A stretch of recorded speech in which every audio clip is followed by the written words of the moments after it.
Hello students, आज हम पढ़ेंगे कंप्यूटर मेमोरी। कंप्यूटर सिस्टम को मेमोरी की जरूरत क्यों पड़ती है? डेटा को स्टोर करने के लिए, इंस्ट्रक्शंस को स्टोर करने के लिए और उनको आगे उन पे प्रोसेसिंग करने के लिए। जब भी हम मेमोरी की बात करते हैं तो मेमोरी का मतलब होता है या तो प्राइमरी मेमोरी या सेकेंडरी मेमोरी। सेकेंडरी मेमोरी को और क्या कहा जाता है? स्टोरेज डिवाइस, जो कि डेटा, इंस्ट्रक्शन और रिजल्ट को परमानेंटली स्टोर करके रखती है कंप्यूटर में, ताकि हम फ्यूचर में भी काम में ले सकें। नेक्स्ट आता है units of memory. Units of memory का अगर हम बात करें तो कंप्यूटर सिस्टम में जो कंप्यूटर सिस्टम कौन सा नंबर सिस्टम यूज करता है? बाइनरी नंबर सिस्टम, जो कि 0 और 1 में होता है, जिनको हम कहते हैं बिट्स, BITS बिट्स। और बिट से छोटी यूनिट होती है, बिट से छोटी यूनिट होती है 4 बिट, 4 बिट वर्ड। बिट से छोटी यूनिट होती है जो कि होती है निब्बल। निब्बल के एग्जांपल्स कुछ दिए हुए यहाँ पे देखिए, 1001, 1010। बाइनरी नंबर सिस्टम आपने जैसे कि पहला सीखा होगा छोटी क्लासेस में, तो हम 2 से उसको नंबर को डिवाइड करते हैं और फिर ये नंबर बन के आता है 0 और 1 के फॉर्म में। तो जैसे कि यहाँ पर देखिए measurement units for digital data. अगर आपको डेटा को स्टोर करना है तो उसकी मेजरमेंट यूनिट्स कुछ इस तरह से होती है।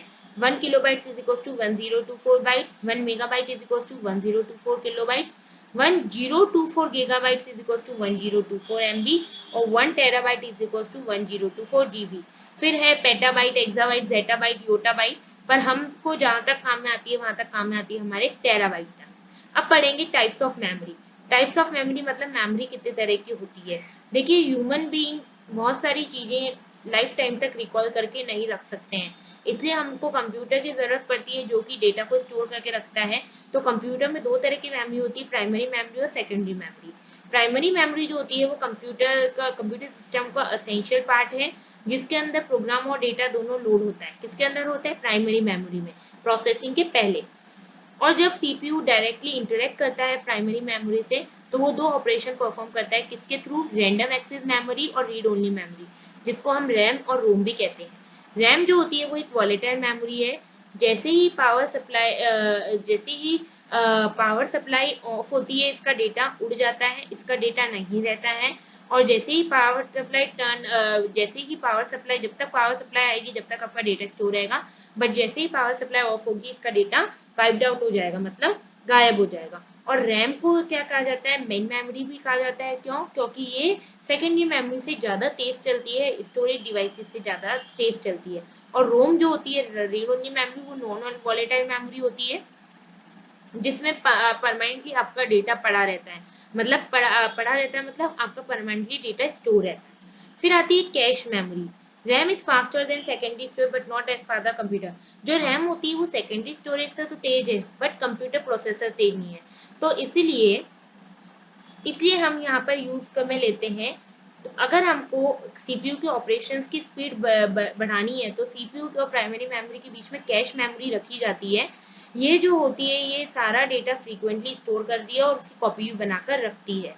जब भी डेटा की जरूरत पड़ती है सीपीयू को, तो वो पहले कैश मेमोरी को एग्जामिन करता है, और जब वो मिल जाता है तो प्राइमरी मेमोरी में एक्सेस हो जाता है, मतलब प्राइमरी मेमोरी में लोड हो जाता है। आप देखिए पिक्चर्स देख रहे हैं, पेन ड्राइव है, हार्ड डिस्क है, सीडी है, मेमोरी कार्ड है, टेप ड्राइवर है।